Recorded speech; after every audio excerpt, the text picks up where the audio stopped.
الرحمن الرحيم مالك يوم الدين إياك نعبد وإياك نستعين اهدنا الصراط المستقيم صراط الذين أنعمت عليهم غير المغضوب عليهم ولا الضالين. بسم الله الرحمن الرحيم. قل هو الله أحد الله الصمد لم يلد ولم يولد ولم يكن له كفوا أحد. بسم الله الرحمن الرحيم. قل هو الله أحد الله الصمد لم يلد ولم يولد ولم يكن له كفوا أحد. بسم الله الرحمن الرحيم. قل هو الله أحد الله الصمد لم يلد ولم يولد ولم يكن له كفوا أحد. اللهم بصواب هذه الفاتحة والسورة المباركة إلى جميع أرواح المؤمنين لا سيما إلى أرواح المرحومين المغفورين المخصوصين من أسرة بعد المجلس بحق أئمة المعصومين عليهم الصلاة والسلام. اللهم صل على محمد وآل محمد وعجل فرجهم مل کے باعراض بلند صلوات اللهم صل على محمد. ما شاء الله لا حول ولا قوة إلا بالله العلي العظيم. أعوذ بالله من الشيطان الرجيم. بسم الله الرحمن الرحيم. الحمد لله رب العالمين بارئ الخلائق أجمعين والصلاة والسلام والتحية والإكرام على النبي المؤيد والرسول المسدد المصطفى الأمجد المحمود الأحمد حبيب إله العالمين أبي القاسم محمد. اللهم صل على محمد وعلى أهل بيته الطيبين الطاهرين المعصومين الغر الميامين الذين قال الله تعالى في شأنهم إنما يريد الله ليذهب عنكم الرجس أهل البيت ويطهركم تطهيرا.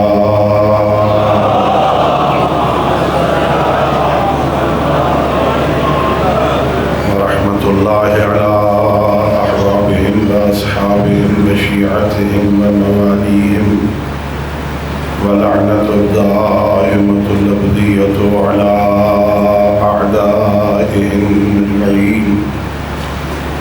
أما بعد فقد قال الله تبارك وتعالى في كتابه المجيد وفرقانه الحميد وهو أصدق الصادقين وقوله الحق.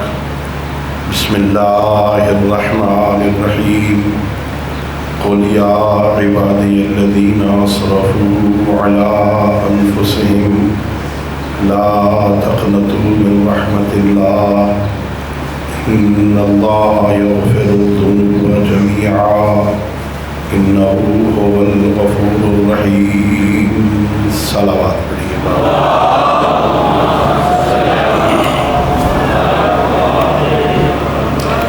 اللہ رب العزت بحق محمد وآل محمد علیہ السلام ہم سب کی اس عبادت کو اپنی بارگاہ میں قبول فرمائے. خالق لم یزل ولا یزال بحق ائمہ اہل بیت علیہ السلام اس مجلس کو، اس ذکر کو، اس عزاداری کو، اس موعظہ کو ہماری ہم سب کے مرحومین تمام شہدائے ملت اور بالاخص بالیان مجلس کے جملہ مرحومین کی بخشش کا ذریعہ قرار دے. خالق کائنات ہم سب کو اپنے معصوم ہادیوں کی سیرت طیبہ کو سمجھنے اور اس پر عمل کرنے کی توفیق عطا فرمائے. اپنی ان دعاؤں اور اس عظیم عبادت کی قبولیت کے لیے بآواز بلند صلوات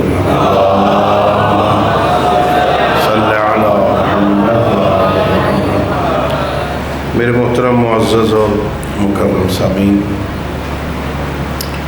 اللہ رب العزت کا لاکھ لاکھ شکر ہے کہ ذات ہدیت نے، اس کریم اللہ نے، مہربان خالق نے، رحمان و رحیم پروردگار نے اس عارضی اور فانی دنیا میں ہمیں کامیاب، باوقار، باعزت اور سربلند زندگی گزارنے کے لیے محمد جیسا نبی دیا، علی جیسا امام عطا فرمایا۔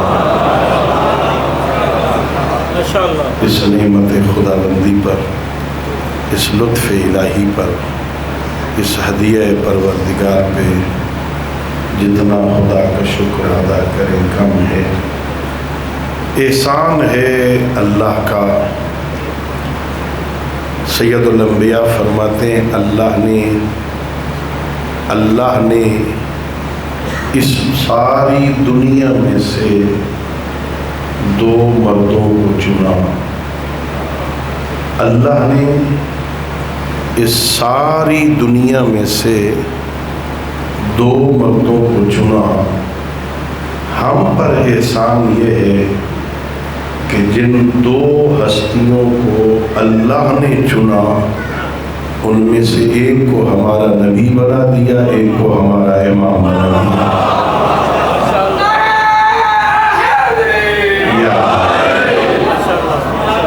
اللہ نے ہم پہ لطف کیا، اللہ نے ہم پہ کرم کیا، اللہ نے ہم پہ مہربانی کی۔ اللہ نے ہم پہ کرم یہ کیا، کبھی کبھی اکیلے بیٹھ کے خالق کی اس عطا کو سوچا کرو۔ اللہ نے نبی وہ دیا جو نبیوں کا سردار، اللہ نے امام وہ دیا جو ولیوں کا سردار، اللہ نے بیوی وہ عطا فرمائی جو کائنات کی عورتوں کی سردار، اللہ نے شہزادے وہ دیے جو جوانان جنت کے سردار۔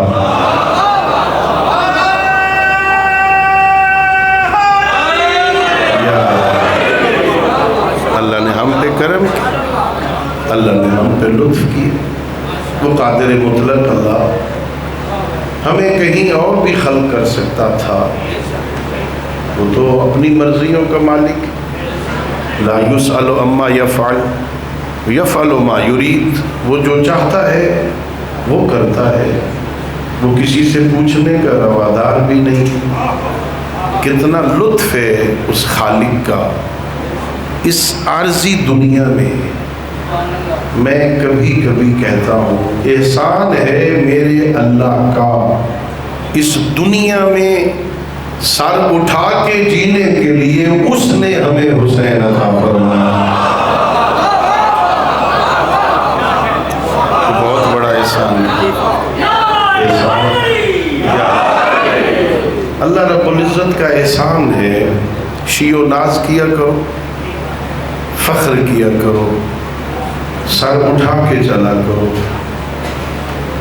اگر کبھی موقع ملے، گھر میں ہو، بازار میں ہو، چوک میں ہو، دوستوں کا ماحول ہو یا دشمنوں کی محفل ہو، کوئی بندہ تم سے پوچھے تمہارے امام کا نام کیا ہے، 12 میں سے جس کا مرضی نام لے لو، شرمندگی نہیں ہوگی۔ احسان کتنا ہے میرے اللہ کا۔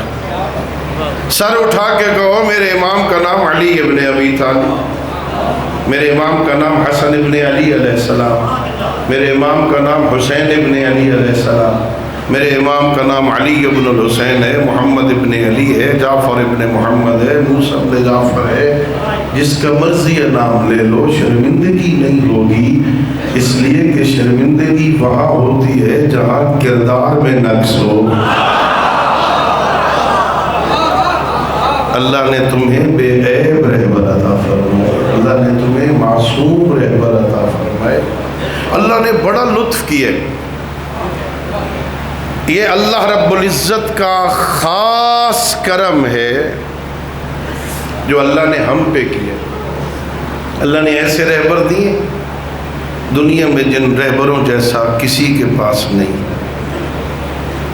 ایک عربی شاعر نے بڑا خوب بہترین شعر کہا، کہتا ہے قالوا ان العلی علا ولکن قلت ان العلا بعلی علا۔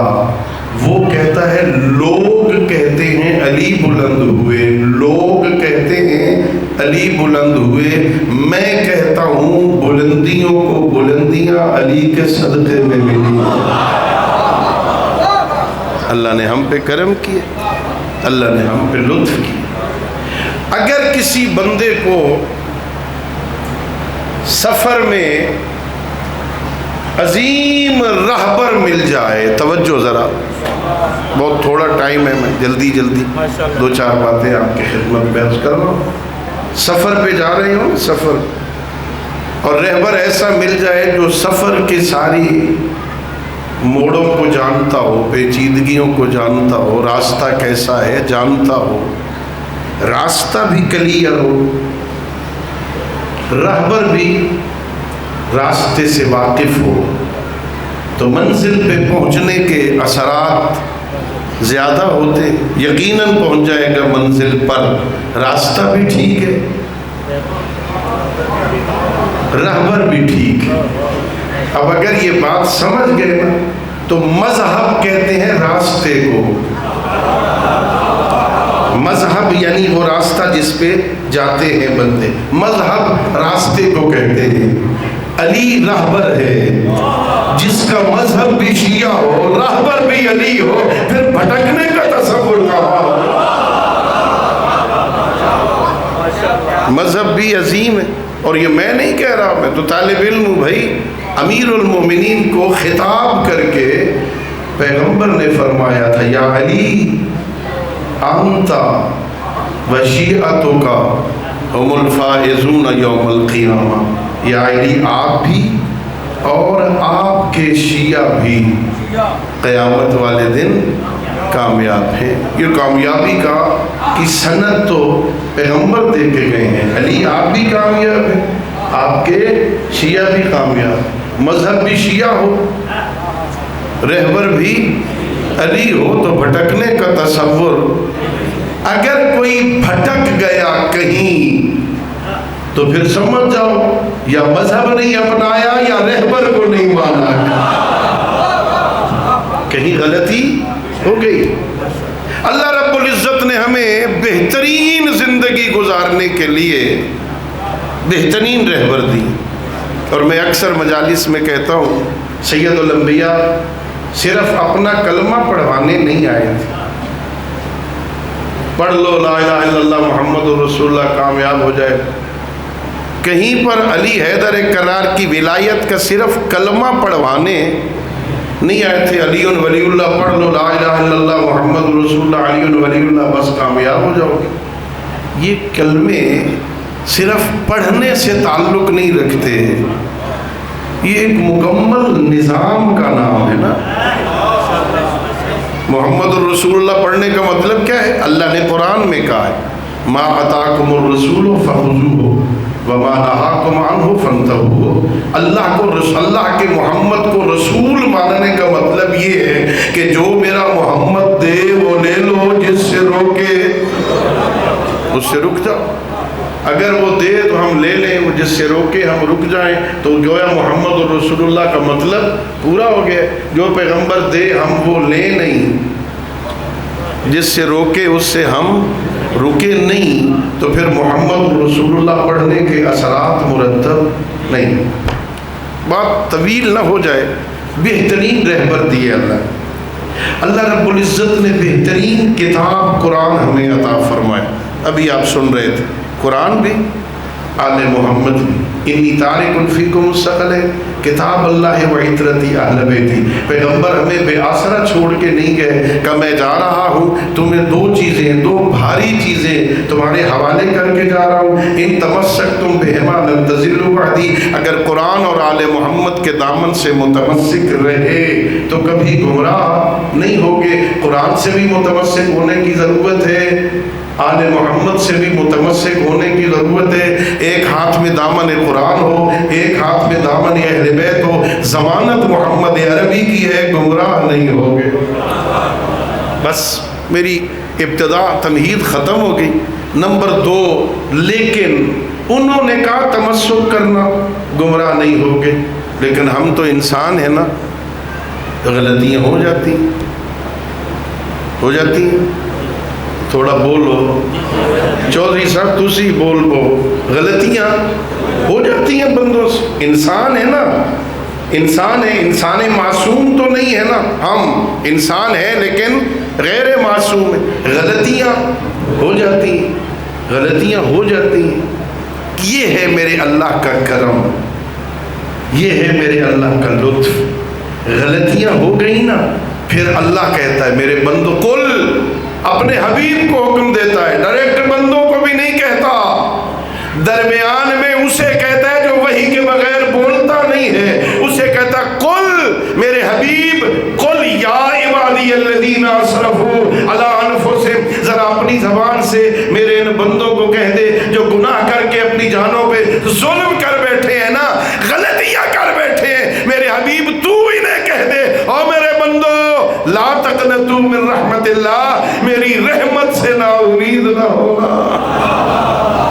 نعرہ تکبیر، اللہ اکبر، نعرہ رسالت، یا رسول اللہ، نعرہ حیدری.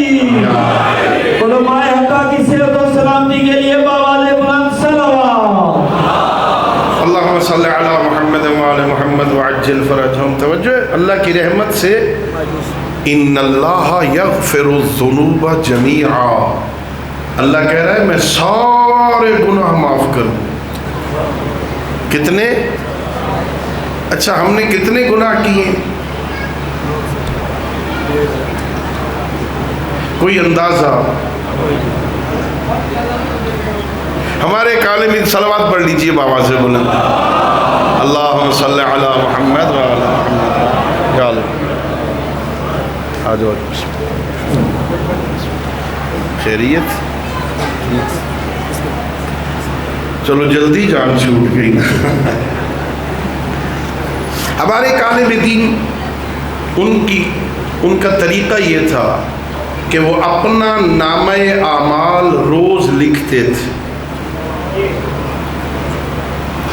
روز اپنا نامہ اعمال، رات کو سونے سے پہلے ڈائری اٹھائی، صبح اٹھا میں نے نماز پڑھی، میں نے قرآن پڑھا، میں نے تعقیبات کیے، میں مسجد میں گیا، میں مدرسہ میں گیا، طلبہ کو پڑھایا، 2-4 پیریڈ پڑھائے، پھر یہ کیا، پھر وہ کیا، فلاں بندے سے باتیں ہوئی، فلاں غلطی ہو گئی، فلاں گناہ کر بیٹھا، فلاں سارا نامہ اعمال روز خود لکھتے.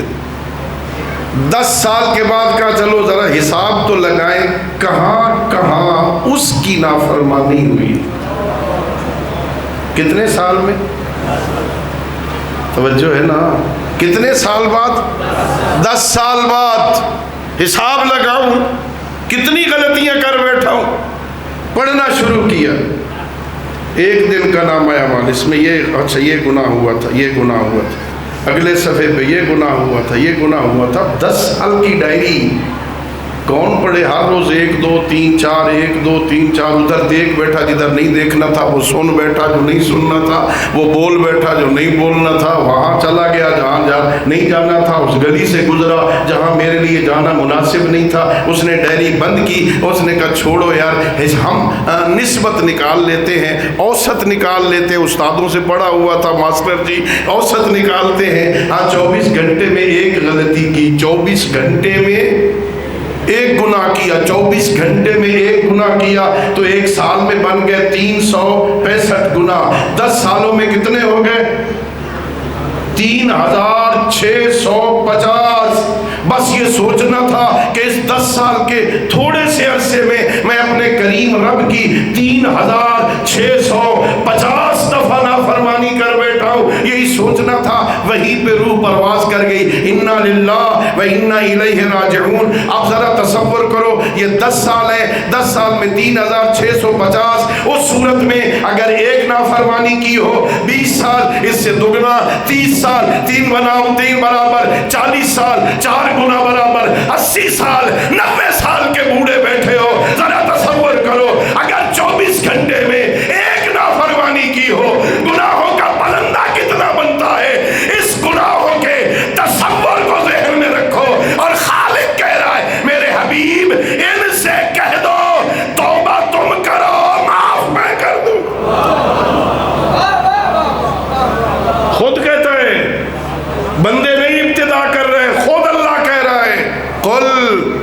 میرے حبیب کہہ دے یا عبادی الذین اسرفوا علی انفسہم، میرے بندو جو گناہ کر کے اپنی جانوں پہ ظلم کر بیٹھے ہو نا امید نہ ہو، میری رحمت بہت وسیع ہے، آؤ توبو الی اللہ توبۃ نصوحا، سچی توبہ کر لو، میں سارے گناہ معاف کر دوں، توبہ تو کرو نا۔ اچھا توبہ کیا ہے؟ ایک ہمارے علاقوں میں نا ایک یہ بھی توبہ ہے نا، الواب دان لگایا انگلی پہ پھر کان کھینچے اپنے، ایک یہ بھی توبہ، توبہ توبہ توبہ توبہ توبہ توبہ، تسبیح پڑھ لو جی۔ توبہ پڑھی جانے والی شے نہیں ہے، توبہ کان کھینچنے کا نام نہیں ہے، توبہ کا معنی یہ ہے جو کر بیٹھا ہوں مولا اس پہ شرمندہ ہوں، تجھ سے وعدہ کرتا ہوں آئندہ نہیں کروں گا۔ کس سے وعدہ کر رہا ہے؟ بولو، میں مجلس ختم کروں گا تو حافظ صاحب پڑھیں گے،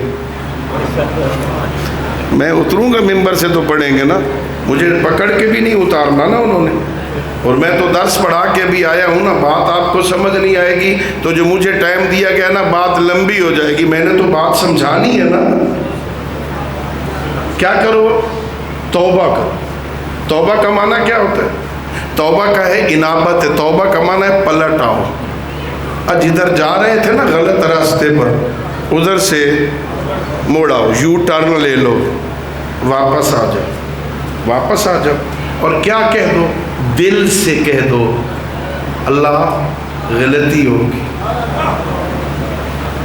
نہ پیسے لگتے ہیں نہ کوئی زیادہ وقت لگتا ہے، صرف اکیلے بیٹھ کے اندر سے ٹوٹ کے اندر سے ہار کے بندہ، یہ نہیں ہے وہاں دل میں بھی وہی ہے، سب کچھ وہی کرنا، ویسے رٹی ہوئی دعائیں کہہ رہا ہوں، وہ نہیں، اندر سے مان جا ہار گیا ہوں۔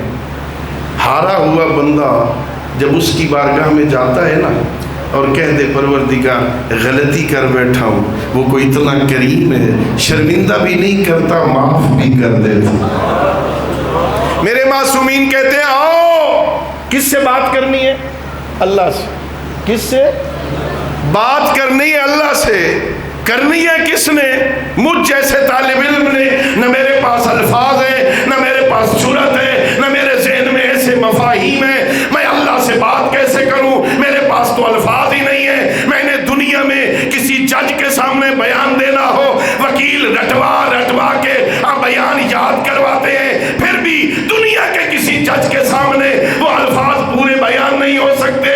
اللہ کے سامنے بولوں تو کیسے بولوں؟ میرے پاس تو الفاظ نہیں ہے۔ میرے معصومین کہتے ہیں آجا، مصلی بچھا کے، جھولی پھیلا کے، آنکھیں جھکا کے تو چپ کر کے بیٹھ جا، وہ تیرے اندر کو تجھ سے بہتر جانتا۔ آجا شرمندہ ہو کے، آجا بیٹھ جا شرمندہ ہو کے، بولنے کی بھی ضرورت نہیں۔ ہاں وہ جانتا ہے تیرے اندر کیا کھلبلی مچی ہے، اندر کوئی لڑائی ہو رہی ہے نا، وہ جانتا ہے، تجھے تجھ سے بہتر جانتا۔ وَهُوَ يَعْلَمُ ضَمِيرَ الصَّامِتِينَ، وہ تو گونگے کے اندر کو بھی جانتا ہے نا، وہ جانتا ہے تو کس لیے آیا، آ تو صحیح، شرط ہے آ۔ ہم آنے پہ بھی تیار نہیں، ہمارے پاس وقت ہی نہیں آنے کا، دنیا میں فرصت ہی نہیں، دنیا کے جھمیلوں میں پھنسے ہیں نا، آ جاؤ سچے دل سے کہہ دو غلطی ہو۔ وہ کوئی اتنا کریم ہے، اس نے بڑے بڑے بدماشوں کو معاف کیا ہے، بڑے بڑے ڈاکوؤں کو، راہزن تھے اپنے زمانے کے، مشہور قزاق تھے، لیکن جب انہیں سمجھ آ گئی نا ہم غلط، سچے دل سے آ گئے اور کہا پروردگار غلطی کر بیٹھا، کوئی اتنا کریم ہے انہیں بھی معاف کر دی۔ فضل ابن عیاس بہت بڑا مشہور ڈاکو تھا اپنے زمانے کا، جس گھر میں جانا ہوتا تھا بدماش بھی تھا، پہلے پیغام بھیجتا تھا اس گھر میں، میں نے آج رات تمہارے گھر میں آنا ہے. یعنی اتنی جرأت تھی اس میں. مشہور بدماش تھے. ایک بوڑھے بندے کو اس نے پیغام بھیجا آج رات میں نے تیرے گھر میں آنا ہے. بیچارہ بوڑھا, گھر میں خواتین ہیں, محلے میں ایک ایک دروازے پہ گیا. اس بدماش نے پیغام بھیجا ہے آج اس نے میرے گھر آنا ہے, میری مدد کرو کچھ. ارے مشہور ڈاکو بدماش کا نام سن کے کون نکلے گا بھائی؟ سب نے جواب دے دیا. جب ہر طرف سے مایوس ہوا, اپنے گھر میں, گھر کے صحن میں مصلی بچھا کے قرآن اٹھا کے بیٹھ گیا, قرآن کی تلاوت کرنے لگا. اتنے میں وہ چور کا وقت ہو گیا, ڈاکو کا. وہ ہمسائے کے گھر سے چھت پہ آیا. اس کی چھت پہ کھڑے ہو کے اس نے نیچے دیکھا, یہ بیٹھا قرآن پڑھ رہا تھا. اتفاق سے قرآن کی اس آیت کی تلاوت کی, الم یعن للذین آمنوا, کیا مومنوں کے لیے بھی وہ وقت نہیں آیا کہ یہ خدا کی طرف واپس پلٹ آئے؟ ابھی یہ وقت نہیں آیا مومن واپس پلٹ آئے. اس نے چھت پہ سنا, وہیں پہ 2 قدم پیچھے ہٹ کے کہتا ہے میرا اللہ وہ وقت آ گیا ہے بس. چور تھا, بدماش تھا, ڈاکو تھا, راہزن تھا, لوگوں کے گھروں میں حملے کرتا تھا, ناموس پہ حملے کرتا تھا. اب اسے یہ آیت سنی نا, اس ایک آیت نے اثر کیا. وہیں پہ رک کے کہتا ہے میرا اللہ وہ وقت آ گیا ہے بس, جو کر بیٹھا ہوں وہ معاف کر. آئندہ نہیں کروں گا. پھر واپس آیا. سننا, حضرت آیت اللہ دستغیب شیرازی رحمت اللہ علیہ اپنی کتاب توبہ کے آخر میں اس واقعہ کو نقل کرتے. وہ کہتے ہیں واپس آیا گھر. کہ ہماری طرح توبہ نہیں کی تھی نا, سچی توبہ کی تھی. جس کا مال لوٹا تھا واپس کیا, جس کا مال چوری کیا تھا واپس کیا, جس کی عزت لوٹی تھی معافی مانگی, جس کی غیبت کی تھی معافیاں مانگ رہا ہے. آخر میں کہ یہودی کے پاس آیا, میں نے تیرا سونا چوری کیا تھا مجھے معاف کر دے, اب میرے پاس سونا نہیں ہے. یہودی کہتا ہے پہلے تو مجھے پتہ نہیں تھا تو نے چوری کی ہے, اب تو نے اپنا اقرار کر لیا ہے نا, اب اقرار کیا ہے تو سونا دے. جب تک سونا نہیں دے گا نا میں تجھے معاف نہیں کروں گا. اس نے کہا میں نے توبہ کر لی ہے, میرے پاس سونا نہیں ہے, آج کے بعد میں نہیں کروں گا, آج کے بعد چوری کرنی نہیں ہے, میرے پاس سونا ہے کوئی نہیں, میں نے کھا لیا ہے, توبہ کر لی ہے, معاف کر دے. یہودی کہتا ہے یوں ہی معاف نہیں کروں گا. وہ ادھر چلا جا, اس کونے میں زمین کھود, نیچے سونا پڑا ہے, وہ اٹھا کے مجھے لا دے, میں تجھے معاف کر دوں گا. یہ دوڑا ہوا وہاں گیا, اس نے زمین کھودی, نیچے سونا نظر آیا, اٹھایا, مٹھیوں میں دبایا, واپس آیا, یہودی کی گود میں ڈالا, یہ لے اپنا سونا, اب تو مجھے معاف کر دے.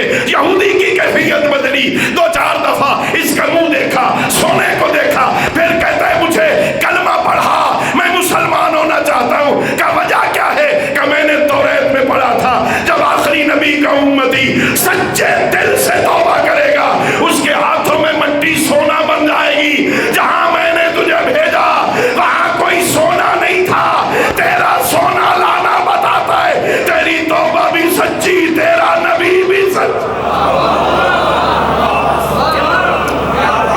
اللہ عزت دیتا ہے.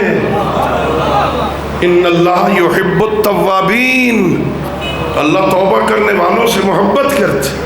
آؤ خدا کی بارگاہ میں پلٹ آؤ, کر بیٹھے ہیں نا غلطیاں, آ جاؤ, اس کا دروازہ تو کھلا ہے. بابوں کو مفتوح للسائلین. امام زین العابدین فرماتے آدھی رات کو میرا اللہ تیرا دروازہ, بادشاہ تو اپنے دروازے بند کر کے سو گئے ہیں نا, دروازے پہ انہوں نے کھڑے کر دی ہیں دربان, کوئی اونچا نہ بولے, بادشاہ سلامت آرام کر رہے ہیں. بابوں کا مفتوح للسائلین, آدھی رات کو بھی تیرا دروازہ تو کھلا ہے, کوئی مانگے. اللہ اکبر. ہاں ہمارے پاس تو وقت ہی نہیں ہے نا. پلٹاؤ, ختم کروں, آپ کی زحمت تمام کروں. ہمارے ہاں رسم یہ ہے جس نے نافرمانی کی ہو نا, زیادہ نافرمانی کی ہو, وہ اکیلا نہیں جاتا, معافی مانگنے کے لیے کسی مشترکہ دوست کو تلاش کرتا ہے. میرے ساتھ چل, میرا روٹھا ہوا دوست منا دے, میں منت کر رہا ہوں. اے علی حیدر کرار کے شیعو, اگر زیادہ گستاخیاں کر بیٹھے ہو نا اپنے رب کی, اکیلے جاتے ہوئے شرم آتا ہے نا, تو اکیلا نہ جا, 14 میں سے کسی کا دامن پکڑ کے چلا جا. میرا اللہ تجھے اپنے نبی کا واسطہ، میرا اللہ تجھے اپنے علی کا واسطہ، تجھے شفیع روز جزا زہرا کا واسطہ، تجھے حسنین کریمین کا واسطہ میرا اللہ معاف کر دے۔ وہ بڑا کریم ہے، ان وسیلوں کو اللہ رد نہیں کرتا، انہیں وسیلہ بنا لے، میرا اللہ ان کے صدقے میں معاف کر دے۔ بس میں نے زحمت دی آپ کو عزیزو، تم مجھے معاف کر دینا، اللہ ہم سب کے گناہ معاف فرمائے۔ یہ دین، ہاں ہم چونکہ شیعوں کے گھر میں پیدا ہو گئے ہیں نا، ہمیں تشیع ملا ہے مفت میں، اور مفت میں ملی ہوئی شے کی قدر نہیں ہوتی، مفت میں ملی شے کی اہمیت نہیں ہوتی۔ اس تشیع کی، اس دین کی، اس مذہب کی قدر پوچھنی ہونا تو یا شام غریبہ کی اجڑی زینب سے پوچھ، یا 24 سال کے ضعیف سجاد سے پوچھ، بڑا خرچ ہوا ہے۔ ابھی سن رہے تھے آپ نا، میرے محترم بھائی بیان فرما رہے تھے نا، بڑی قربانی دی ہے زہرا کے لال نے نا، ایسی قربانی نہ تاریخ انبیاء میں ہے، نہ تاریخ اولیاء میں ہے، نہ تاریخ اوصیاء میں ہے، ایسی قربانی تاریخ میں کسی نے نہیں دی ہے۔ لیکن صرف 2 جملے، میں لمبا مصائب تو نہیں پڑھتا نا، پوری تاریخ کربلا گواہ ہے، صبح کی نماز سے لے کر عصر عاشور تک سارا دن حسین نے لاشیں اٹھائی ہیں نا، کسی لاش پہ حسین رویا نہیں، بڑے اطمینان سے، بڑے سکون سے قربانی دی ہے۔ ہر لاش پہ جاتے تھے، کچھ دیر وہاں بیٹھ جاتے تھے، اس سے باتیں کرتے تھے، پھر اس لاش کو اٹھاتے تھے، گنج شہداء میں لاتے تھے۔ ہاں لکھا مورخین نے، کسی لاش پہ نہیں رویا۔ حسین سارا دن صرف 2 لاشوں پہ رویا ہے۔ پہلے جب اکبر کی لاش پہ آیا، 18 سال کے جوان بیٹے کی لاش پہ آیا نا، حسین کی چیخیں نکل گئیں، بلند آواز سے رویا زہرا کا لال۔ دشمنوں نے حسین کو روتے ہوئے دیکھا، یہ پہلا موقع تھا جہاں حسین نے دعا کے لیے ہاتھ اٹھائے اور بد دعا کی ہے عمر ابن سعد کو، یا ابن سعد قطع اللہ نسلک، اور ابن سعد اللہ تیری نسل کو قطع کرے جیسے میرا جوان اکبر مارا ہے۔ یہاں بد دعا کی ہے، یہاں رویا ہے زہرا کا لال۔ صرف ایک جملہ اور، دوسرا حسین وہاں رویا جب اپنے بھائی عباس کی لاش پہ گیا ہے، وہاں حسین کی چیخیں نکل گئی، دیر تک رویا زہرا کا لال۔ اور پھر روایت یہ ہے، بس ختم کر چکا مجلس میں، ختم ہو گئی، ایک جملہ سنو اور مجھے اجازت دو۔ تھوڑی دیر وہاں رکنے کے بعد تیزی سے حسین واپس جانے لگا۔ مورخ لکھتا ہے، ایک مرتبہ حضرت عباس نے کہا، بھائی جلدی جا رہے ہو، ہر لاش پہ رکتے تھے، یہاں رکو تھوڑی دیر، میرے پاس بیٹھو، پھر چلے جانا، جلدی کیوں جا رہے ہو؟ یہاں حسین نے کہا، اے عباس بھائی، جب پہلے میں لاشوں پہ جاتا تھا نا، خیموں میں تو موجود تھا، اب تو زین سے ادھر گیا ہے، زینب و ام کلثوم اکیلی رہ گئی ہیں، مجھے جانے دے، وہ میرا راستہ۔ الا لعنت اللہ علی القوم الظالمین وسيعلم الذين ظلموا أي منقلب ينقلبون۔